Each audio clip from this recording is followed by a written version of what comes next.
2023년 4월 미국 텍사스주에서는 무려 9,500만 달러치 로또 잭팟이 터졌습니다. 대부분의 로또 당첨자들이 뜻밖의 행운에 기뻐하며 환호성을 지르지만 이번 당첨자는 달랐습니다. 이미 본인이 당첨될 것을 알고 있었으니까요. 그들은 몇 달간 이 복권을 지켜보며 타이밍을 재고 있었고 정확한 때가 되자 엄청난 자금을 퍼부어 당첨을 만들어낸 것이죠. 전 세계의 도박 데이터를 살펴본 후 허점을 찾아 대규모 베팅을 하는 주인공은 예전 영상에서도 살펴보았던 도박계의 전설 젤리코 라노가에츠와 트레이더 출신의 베팅 플랫폼 대표이자 도박 데이터 분석가 버나드 마란텔리입니다.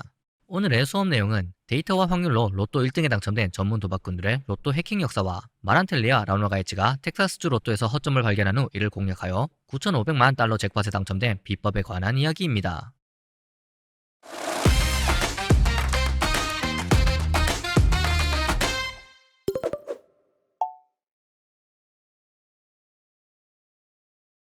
복권의 확률과 기대값을 계산해 잭팟을 터뜨린 사례는 이미 우리 채널에서 여러 번 다루었습니다. 루마니아 출신 회계사였던 스테판 만델은 모든 조합을 사는 것보다 잭팟 상금이 더 큰 복권을 찾아냅니다. 예를 들어 1에서 40 사이의 숫자 중 6개를 선택하는 복권은 약 380만 개의 조합이 가능합니다. 만약 복권 구매액이 장당 1달러, 1등 잭팟이 1000만 달러일 경우 모든 조합의 복권을 구매하면 무조건 1등에 당첨되고 약 600만 달러의 수익이 남습니다. 만델은 이러한 방식으로 14번이나 로또 1등에 당첨되었고 1992년 미국에서는 2700만 달러 잭팟에 당첨되기도 했죠. 이와 비슷한 사례로 셀비 부부도 유명합니다. 암호와 패턴 분석하는 것을 좋아하던 제럴드 셀비는 윈폴 복권에서 롤다운이 발생할 경우 모든 조합의 복권을 구매하면 무조건 이득이라는 것을 발견합니다. 제리는 와이프인 마지와 함께 9년 동안 롤다운이 발생할 때마다 복권을 대량으로 구매했고 상금으로만 2700만 달러, 세전 775만 달러의 수익을 거둡니다. 그들의 이야기는 제리와 마지, 복권의 비밀이라는 영화로 만들어지기도 했는데요. 참고로 이 영화 정말 재밌습니다. 최근에는 프리스턴대 졸업생들이 통계를 이용해 복권에서 엄청난 돈을 벌어들이며 화제가 되기도 했습니다. 대학교에서 만난 4명의 친구는 블랙스완 캐피탈이라는 법인을 설립한 후 매일 복권 웹사이트에 업데이트되는 복권 게임에 남아있는 당첨금과 아직 청구되지 않은 상금 개수 등의 공개 정보를 이용해 통계적으로 가장 유리한 시점을 계산한 후 스크래치 복권을 모두 사들여 상금을 챙겼습니다. 2019년 미주리에서 500만 달러 당첨, 2020년 단 하루 동안 60만장의 복권 당첨, 2022년 노스캐롤라이나에서 1000만 달러 당첨 등 18개월 연속으로 복권에 당첨되었죠. 1961년 호주 호바트에서 태어난 젤리코 라노가에츠. 어릴 때부터 머리가 좋았던 그는 12살 때 장난감 룰렛을 가지고 놀면서 처음으로 도박을 접했고 카지노 단골이었던 아버지를 도와 도박의 승률을 높이는 시스템을 만들기도 했습니다. 대학에 입학하고 얼마 후 그의 수학적 재능을 알아본 친구 데이비드 월시는 함께 카드 카운팅을 하자고 제안합니다. 두 사람은 호주의 카지노에서 카드 카운팅으로 엄청난 돈을 벌기 시작했고 머지않아 모든 카지노에서 출입이 금지됩니다. 라노가에츠는 친구들과 팀을 결성하여 라스베가스로 진출해 또다시 카드 카운팅을 했고 결국 라스베가스의 카지노에서도 출입 금지를 당하죠.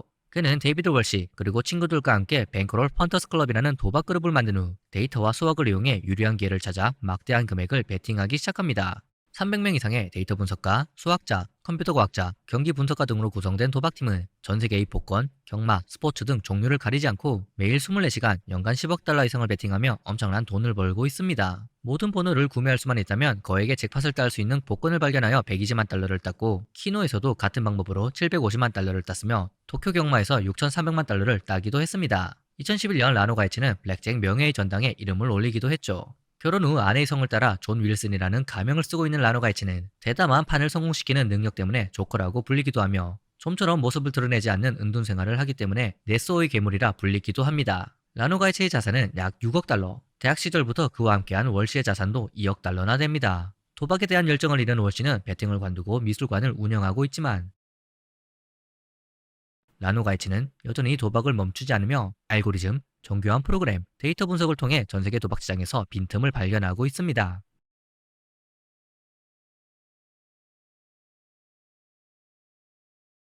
아버지, 그리고 그의 두 형제가 모두 북메이커였던 탓에 어린 시절부터 도박을 배운 버나드 마란텔리. 그는 아버지와 함께 그레이하운드 경주를 보며 확률이 본인에게 유리한 시점을 찾아냈으며 한 가지 교훈을 배웁니다. 우위를 점할 수 있을 때만 베팅하라. 런던의 도이치뱅크에서 주식 파생 상품 트레이더를 하던 마란텔리는 2012년 앞서 살펴본 라노가이츠로부터 지분 투자를 받아 스포츠 베팅 플랫폼인 콜로서스 배츠를 설립합니다. 마란텔리는 베팅 사이트 외에 또 다른 회사를 설립했죠. 수많은 수학자들이 전세계 베팅 시장을 샅샅이 살핀 후 잭팟 기회를 찾고 이를 도박꾼들에게 판매하는 회사 화이트 스완 데이터. 2023년 봄 마란텔리의 레이더에 텍사스주 복권이 들어옵니다. 1등 당첨자가 계속해서 나오지 않아 잭팟 금액이 커졌고 가능한 조합수가 적당히 많아 여러 명이 동시에 당첨될 위험이 없었으며 텍사스주는 1인당 티켓 구매량에 제한도 없었으니까요. 마란텔리는 이 사실을 라노가에츠에게 알리며 자금을 지원해 줄 것을 요청하였고 라노가에츠는 필요한 모든 돈을 지원합니다. 2023년 4월 19일 텍사스 복권위원회는 그날 추첨에서 당첨자가 없다고 발표했으며 다음 추첨은 3일 뒤 토요일에 열릴 예정이었습니다. 1등 잭팟은 무려 9,500만 달러, 가능한 번호 조합은 2,580만 가지, 티켓 가격은 1달러, 동시 당첨자가 없다면 무조건 6,900만 달러에 당첨되는 간단한 수학입니다. 마란텔리는 곧바로 작업을 시작합니다. 텍사스주는 온라인 복권 판매 업체들이 티켓을 인쇄할 수 있도록 영업소를 차리는 것을 허용해 주었기 때문에 폐업한 집과 창고 등 4곳의 작업실을 마련한 후 사업에 어려움을 겪고 있던 온라인 스타트업 로터리닷컴과 협력해 수십 개의 복권 단말기를 작업실에 배치합니다. 1에서 54까지의 6자리 숫자를 뽑는 2,580만 가지 조합 중 1, 2, 3, 4, 5, 6처럼 당첨될 가능성이 거의 없는 번호를 제외한 전체 조합 중 99.3%를 선택한 후 3일 동안 각종 인맥, 그들의 자녀들까지 동원하여 초당 100장의 티켓을 쉬지 않고 인쇄합니다. 2023년 4월 22일 토요일 3, 5, 18, 29, 30, 52 6개의 번호가 뽑혔고 텍사스 복권 역사상 세 번째로 큰 당첨액인 9,500만 달러의 주인공은 단 한 명이었습니다. 라노가에츠 그리고 마란텔리의 팀 말이죠. 그들은 당첨금 9,500만 달러에서 세금, 수수료 등을 제외한 5,780만 달러를 수령했으며 복권 매입비와 로터리닷컴에게 약속한 수수료 5%, 기타 비용을 제외한 2천만 달러를 챙깁니다. 마란텔리아 라노가이치는 익명으로 당첨금을 받았지만 그 비밀은 오래가지 못했습니다. 텍사스주 휴스턴의 대표 일간지인 휴스턴 크로니클은 대량 매수 작전으로 복권이 당첨되었다는 사실을 보도했고 주 상원 의원은 텍사스 복권위원회를 맹비난하며 조직범죄 집단이 텍사스 정부 내부에 잠복해 있을 가능성이 높다라며 부정부패 의혹까지 제기합니다. 일부 주 의원은 복권을 폐지하자는 주장을 하기도 했죠. 결국 2025년 2월 텍사스 주지사는 라노가이치 팀의 복권 당첨에 문제가 있었는지 조사를 지시합니다. 그러나 텍사스 법상 한 사람이 복권 전체를 사는 것을 막는 규정은 없었으며 판매점이 이를 허용하는 것도 문제가 아닙니다. 이건 강도도 아니었고 오류도 아니었으며 단지 수학 그리고 몇 대의 프린터였을 뿐입니다. 2024년 12월 텍사스 복권에서 또다시 몇 달 동안 당첨자가 나오지 않으면서 잭팟 금액은 6천만 달러를 넘어섭니다. 텍사스 법의 허점을 노린 여러 도박꾼들은 이번에도 로또 판매점들을 찾아가 기계를 빌려줄 것을 제안합니다. 이러한 시도를 알아챈 복권위원회는 하루 동안 한 발권기가 판매할 수 있는 티켓 수를 제한했고 복권의 대량 구매를 어렵게 하는 조치를 시행했죠.